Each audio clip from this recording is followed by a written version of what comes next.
coming out of my cage, and I've been doing just fine. Gotta be down, because I want it all. Mr. Brightside by The Killers, officially released in May 2004, but the song that we all know and love and sing at the top of our lungs on a Friday night or a Sunday morning, depending on what kind of person you are, it was released 3 times.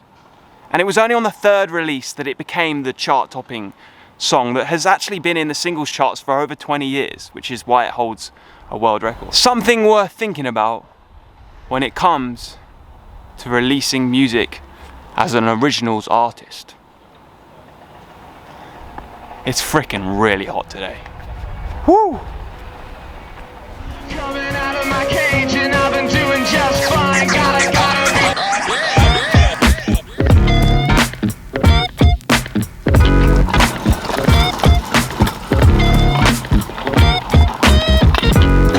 So the first time this song was released was on a demo tape back in 2001, right after the band had just formed. Safe to say that not many people heard that demo that year.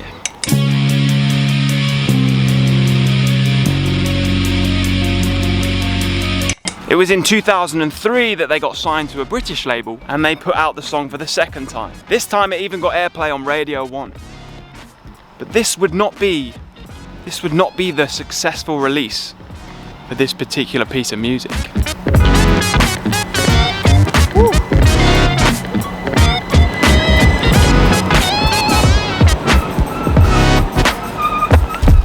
See, it was a year later, the 3rd release, that the song finally hit the top 10 in the charts and went on to be the beloved song it is today. And it stayed there for 20 years. Woo. It's a good piece of art, that is, standing the test of time. So what's my point? What am I trying to get at here? When you release music as an independent artist, you're not looking for instant success, because 9 times out of 10, success is not instant. Oh my goodness, I really hope there's aircon on the train. Woo, it's hot.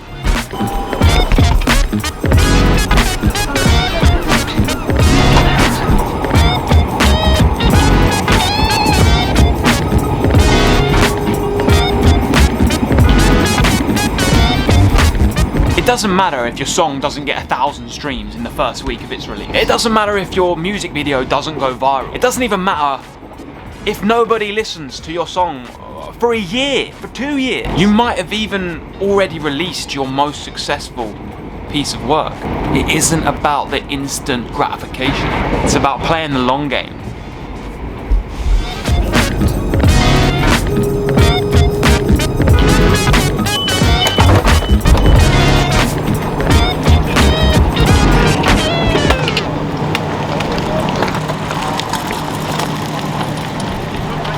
When it comes to releasing music, as an independent musician, you have 2 obligations, 2 main obligations. Your first obligation is to release the dang music. The song's journey cannot begin whilst it's sat on your laptop's hard drive where nobody can hear it. Your second obligation is, once the music has been released, once your song is out there, to keep on believing. A song's journey does not end at the release. It only just begins. And in the case of The Killers, it takes 4 or 5 years before it finds its success. Do not give up on a song because it did not do well on its initial first few days. This is going to be a video about releasing music, if you haven't already guessed. In this video, I'm going to give you my guide to releasing music in 2 parts. The first part will all be about the default way of releasing music in 2024. What I see most independent artists doing at the current time. And because I'm all about doing things slightly differently, the second part will all be about how I see releasing music here in 2024 as an independent artist, and how I think us musicians should be thinking about releasing music. Hopefully you can find some value in it. And as always, share your own advice in the comments below. Welcome to a very, very hot Littlehampton. So part 1, the default part. Time for a history lesson. 1880, the invention of the phonograph, or the gramophone record player. This is when the Columbia Phonograph Company are founded.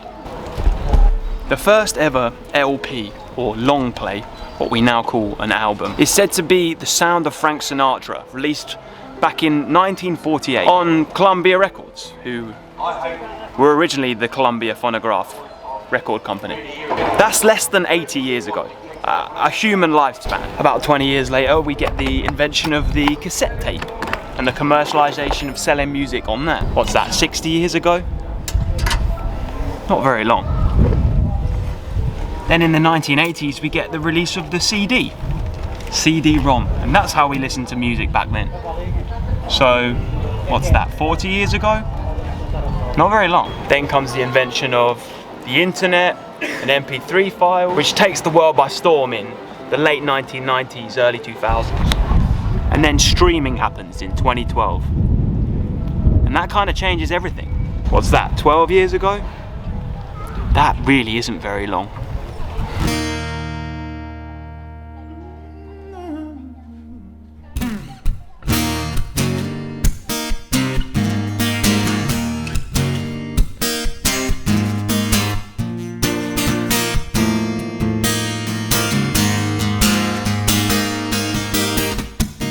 Remember busking down on Brighton Beach, summer afternoon in the August heat of May. We had to make it work. Oh no. When you think about it, the music industry as a whole entity, it's still really young. It hasn't really existed for any longer than about 100 years. So when people talk about the traditional way and the way it's always been done, it doesn't really mean anything, because you can't really have traditions and the way things have been done when the thing itself isn't even that old. You know what I'm saying? Oh, it's 'cause I did the music of the street, the few normal people do on this makeshift venue, and what it means to me. So when I talk about this default path, the way that people release music in the traditional way, I can only really refer to the way it's done now, here in 2024. Alright, dude. I'm from Brighton, dude. Yeah. Oh no. When I think about it now, how it's worked out, continues to work itself out. Oh, it's 'cause I did the music of the street. So when I talk about releasing music, I'm talking about releasing music here in 2024, right now, and it's subject to change, which is something that is very exciting, and we'll get to that in part 2 of this video. Do you understand the magic of what people do on this makeshift and the name So the current method for releasing music goes something like this. First of all, you write the song or some songs that you plan on releasing. Get that writing part over with. You record the songs, perhaps in a DIY manner, by yourself in a home studio or by a friend, or you go somewhere professional. Maybe you pay a producer, a well-known producer, maybe you work with a writer. These are all options that you can take. If you know what people do, the name is who I am. We know it. Once everything's written and recorded, the third step is to prepare some kind of release timeline. Like the recommended for a single is, I think, about a month or 2. Recommended for an album is 3 months. The typical release timeline looks something like this. First of all, you'll announce the release of a new song, typically via social media. Most people these days do it via some kind of TikTok or reel or short video. And a lot of people do this thing where it's like a snippet of the song and they'll be miming it somewhere public. That's like a really common trend at the moment. Words come up on the screen and captions that say, you know, this is a song for all the people that have ever felt sad or happy or joy, I don't know. Like the, have you ever been hurt by someone? Well, this song's for you. And then they go into it. In the captions of this reel, they'll probably say new song coming, and then whatever date they're planning on putting it online or putting it out physically on like a CD.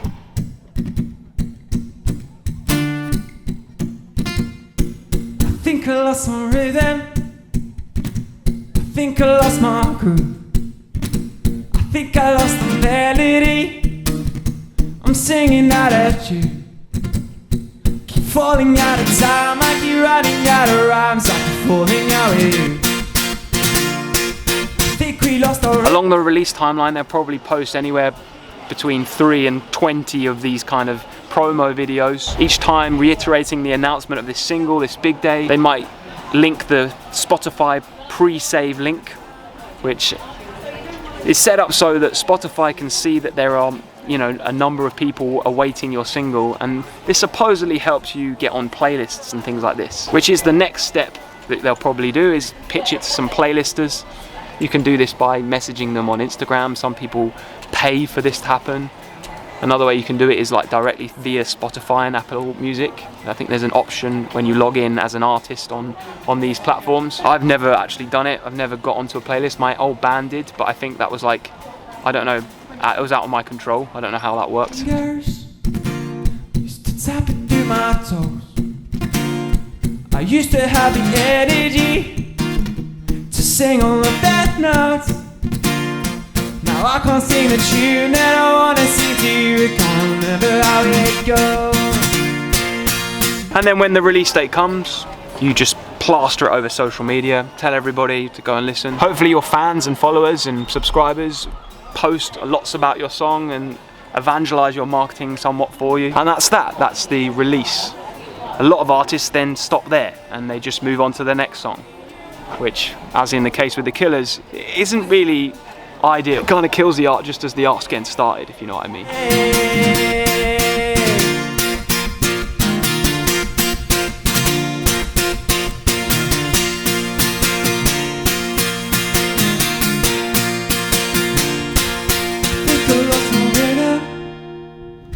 I think I lost my groove. This does work for some artists. They do this with like 2 or 3, 4 singles, and then they might release an EP or an album. This might come with like a launch show and they start actually gigging and touring and things like this. I think the hope for a lot of artists taking this kind of default path is that somewhere along the line, one of their singles will sort of blow up to the point where it might get radio play, it might get them noticed by some kind of label who want to help them, and then from there they'll get the help they need, maybe financially, maybe logistically, maybe a combination of those things, in order to then release something bigger. And then that will open doors, like get them onto festival circuits, get them support tours, things like this. You anymore. It's too loud in my mind.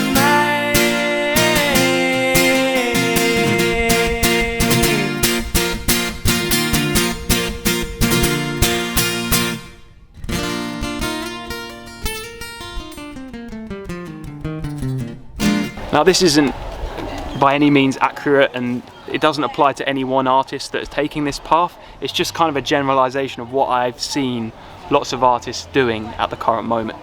And fellow buskers too, fellow buskers who are independent artists in themselves and like to release music. I, for one, have a few problems with this default path. Let me take you through them.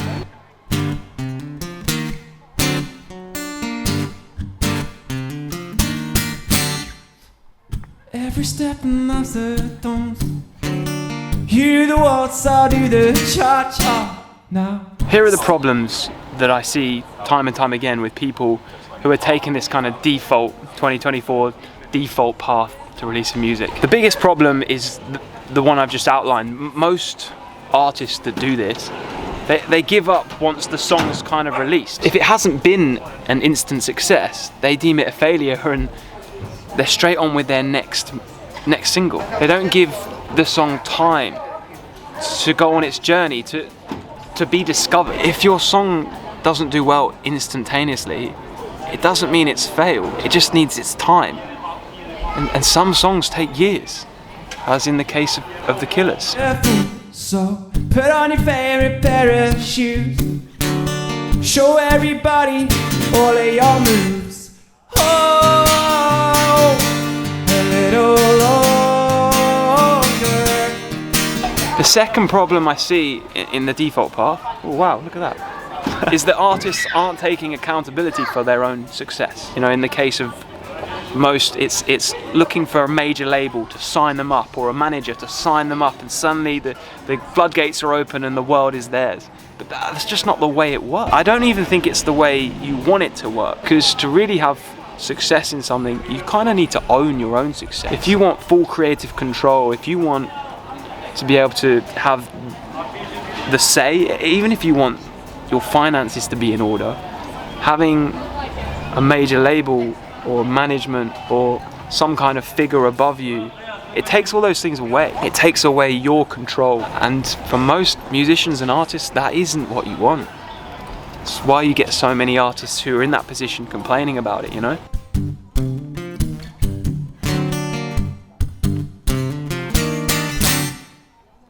Every step in life's a dance.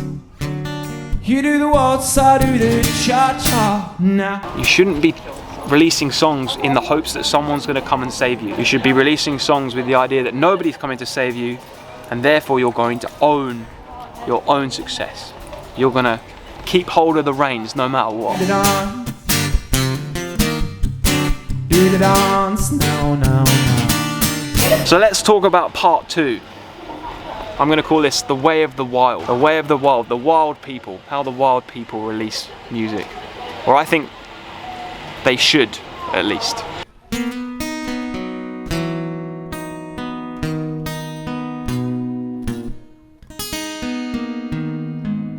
The way of the wild. Taking the less trodden path, and who knows what that is. But I'm going to give you some ideas.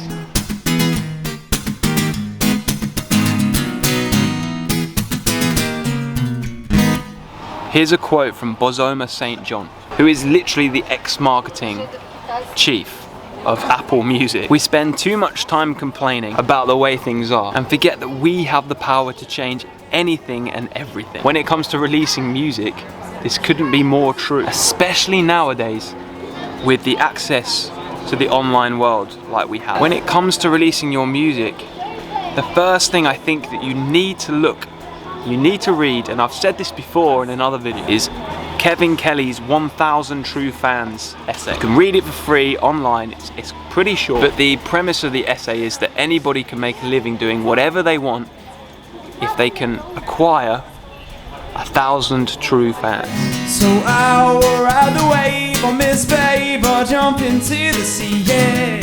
Tell me which way to the deep. If you can get 1,000 people to part with £10 a month, so £120 a year, you make 10 grand a month. Even if you get 1,000 people to part with £3 a month to support your endeavour, that's 3 grand a month. That's like more than a teacher earns. How's it going? Oh, thank you, appreciate it. Gonna say that she agreed.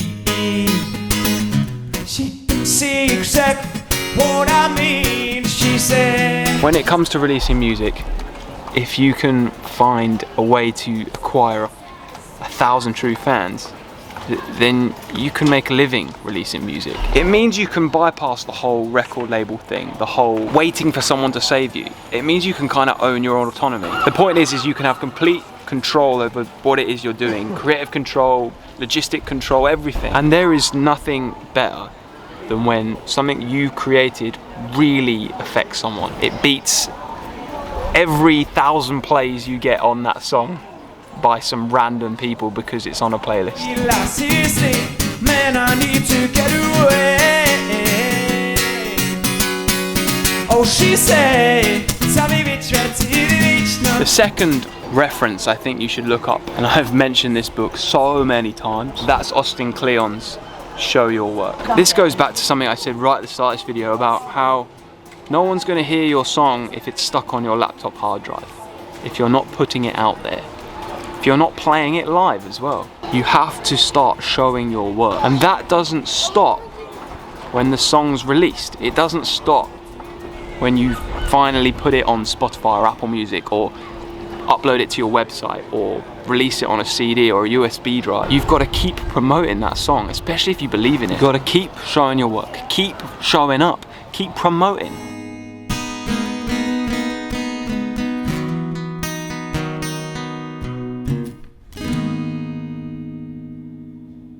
Number 3 isn't a reference, it's just an idea. It's something I think is really important, not just for releasing music, but it applies to releasing music. It's taking the intuitive risk. John Coltrane said, the real risk is not changing. And that can be on a personal level, but it can also mean not changing the default way of doing things. If you just blindly follow, mindlessly follow it, innovation, creativity, it's not going to happen. And you have every chance of falling just into the wave of everybody else that is doing it that way. Whereas if you take the risk, especially if it's intuitive, that's where the magic happens. At least I have found that in my own journey. In a world where everybody's concentrating on the digital release, perhaps the physical release is the way to go. As I said earlier, I know that CDs are kind of hit and miss, not everyone's buying them anymore. But maybe there's a creative way of doing it where, you know, you sell download codes. Or I know a guy, 7 Bears, shout out to 7 Bears, fellow busker. He sells USB pens with his album on, and it also doubles up as a necklace. It's creative, it's risky. It's not the done way. Perhaps promoting a show is best done with flyers and handouts and posters again, as opposed to just plastering it over social media and it getting lost in algorithms. What can you do that's risky, that feels intuitive? What does your intuition tell you to do? Often when we follow our intuition, that's when the wildest stuff happens. Is there an idea that you've been sat on for ages that you'd love to execute, but you don't think you're ready for it, or you don't think you have enough finances to do it? They're the things that you should just go and do, because they're the things that will lead to the magic.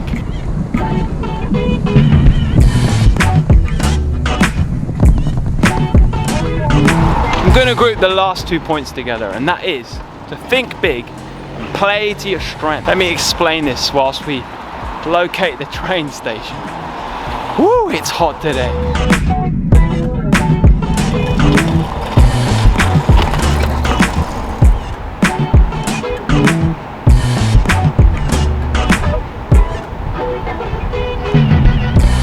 What are you good at? What do you enjoy doing? If you don't want to make short form TikTok videos, then don't make them.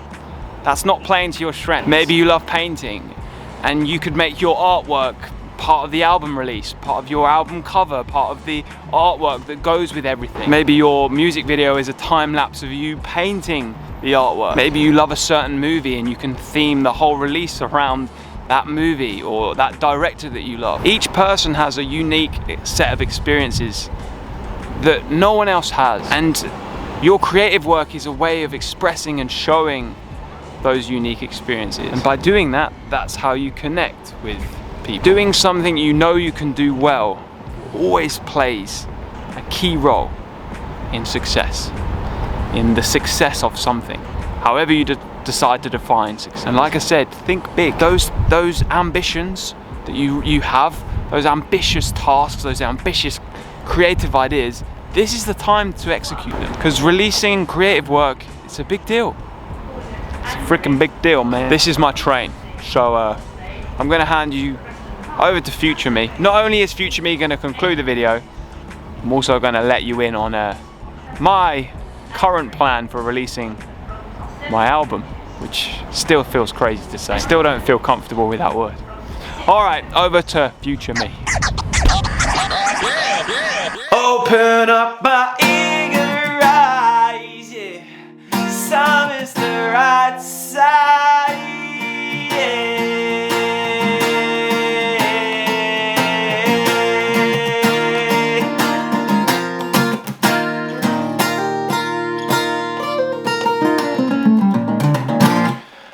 Woo. Okay, let's talk about it. Let's just talk about it. Why not? I realized that the second part of the video doesn't really give you a step-by-step plan on how to release something. But that's on purpose, right? The whole thing is that there isn't a step-by-step guide. You should take your own path, the way of the wild. Hope that comes across. And yes, I am releasing an album this year.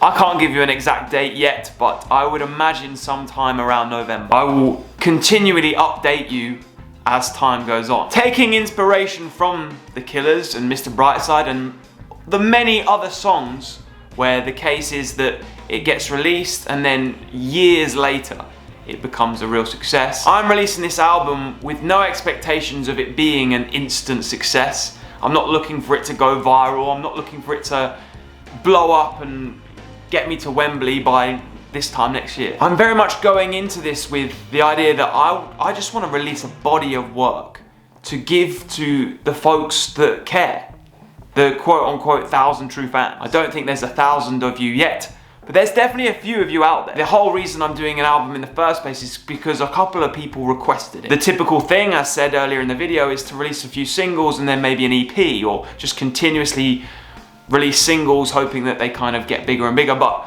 taking inspiration from 1,000 true fans, I'd rather release a whole body of work. It lends itself to busking because I can sell CDs or some kind of physical thing when I'm out on the road, on the street playing. I'm hoping that an album full of original work can lead to some more gigs where I'm playing predominantly original songs, maybe a little tour. I don't foresee that happening if I'm just continuously releasing singles. And as said, this doesn't give the time and space for the tracks to breathe, whereas I think an album will. So that's already me taking the less trodden path. I really foresee this as more of putting a body of work together, putting it out there, and letting it take me on a journey. The other thing that I'm gonna do that is a slight risk, an intuitive risk at that, I'm gonna release physical copies first. I'm not gonna focus on the digital releases. I think some kind of release that allows you to listen to it online, perhaps via my website, perhaps via Bandcamp, but in terms of streaming services, I'm gonna leave that, gonna park that. I imagine it will end up on streaming services at some point, but the focus on the release will be all physical. It will be a chance for anyone that wants to support this journey to support it and get something really rad in return. I know that the majority of people that follow this journey are on YouTube, and therefore I'm gonna focus much more attention on the YouTube part of the release when it does come to the online stuff. So like music videos and behind the scenes, all that kind of thing. Talking of behind the scenes, I am documenting the whole behind the scenes journey of making the album over on Patreon. So if you want to support me and get something in return already, then you can sign up to my Patreon and I will be releasing like a making the album diary, which will cover all the logistics and plans along the way. And I will do all I can to transfer everything I learn over to you, so, you know, you can learn from it too. Because that's what I'm all about. Teach what you know, as Austin Kleon says in Show Your Work. Thank you so much for watching this video. I hope you found some value in it. If you did, maybe give it a like. If you're new around here, then consider subscribing. We're nearly at that 4,000 mark. Bonkers, man. If you want to give me an online donation, you can use the super thanks button. As said, I do have a Patreon where I post exclusive content. You can sign up for £5.55 per month as a true fan. True fan, like 1,000 true fans. I appreciate you so much for being here. I'm August Radio Project. I release videos every Monday. Watch the one that comes up on the screen, or go and check out the hundreds on my channel now. And I will see you next Monday. Peace, love, and happiness. Oh, whoops.